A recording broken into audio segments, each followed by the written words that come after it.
అందమైన పల్లెటూరు, పచ్చని ప్రకృతి అందాలతో నిండిన ఊరు. ఆ ఊరిలో బుజ్జి అనే ఒక అమ్మాయి కుటుంబంతో కలిసి ఉంటోంది. బుజ్జి ఇంటి వెనుక భాగంలో ఒక అందమైన తోట ఉంది. ఆ తోటలో 3 కోడి పిల్లలు ఉన్నాయి. గోల్డీ, రోజీ, నీలి. అవి రోజూ ఆ తోటలో హాయిగా తిరుగుతూ ఆడుకుంటూ ఉంటాయి.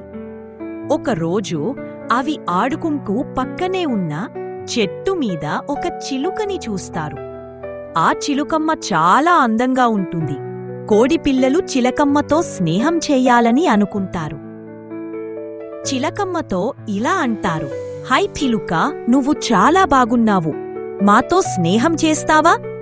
దానికి చిలుకమ్మ ఇలా అంది, నేను మీతో స్నేహం చేస్తాను, కాని మీరు ముందుగా నేను ఉన్న దగ్గరికి రావాలి.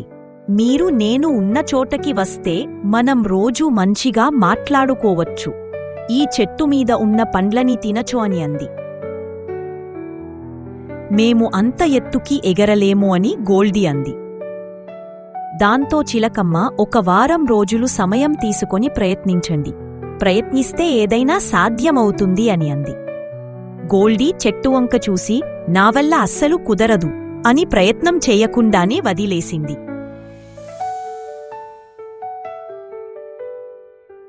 నీలి ఎగరడానికి ట్రై చేస్తూ ఉంటుంది. దానిని చూసి రోజీ ఎగతాళిగా నవ్వుతూ, 1 వారం అవసరమా? నాకు 2 రోజులు చాలు అని గర్వంతో అన్నది. చెట్టు క్రింద పడుకుని పండ్లను తింటూ బద్ధకంగా విశ్రాంతి తీసుకుంది. నీలి మాత్రం ఎవరి మాట వినకుండా ఎగరటానికి ట్రై చేస్తుంది. క్రింద పడినా లేస్తుంది, అలసిపోయినా పట్టించుకోకుండా ఎగరటానికి ప్రయత్నిస్తుంది. వారము రోజులు గడిచాయి. చిలకమ్మ ఇచ్చిన గడువు ముగిసింది. గోల్డీ, నేను ఎగరలేను అని చెప్తుంది. రోజీ మాత్రం తోటలోని గోడ వరకు మాత్రమే ఎగరగలుగుతుంది. నీలి మాత్రం పైకి ఎగురుతూ చిలకమ్మను చేరుకుంటుంది.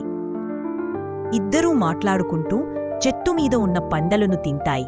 ఆ ఇద్దరిని చూసి గోల్డీ, నేను కాస్త ప్రయత్నించి ఉంటే నేను ఎగిరేదాన్నేమో అని అనుకుంది. నేను బద్ధకంగా ఉండకుండా శ్రద్ధగా ప్రయత్నించి ఉంటే నేను ఎగిరేదాన్నేమో అని అనుకుంది. కష్టపడితే ఎవరికైనా విజయం లభిస్తుంది.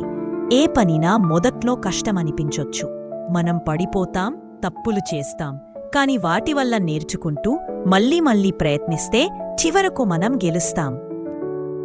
ఈ కథ మీకు నచ్చిందా? అయితే ఈ వీడియోని లైక్ చేసి మా ఛానల్ను సబ్స్క్రైబ్ చేయండి. Thank you. Ain't no rhymes or story.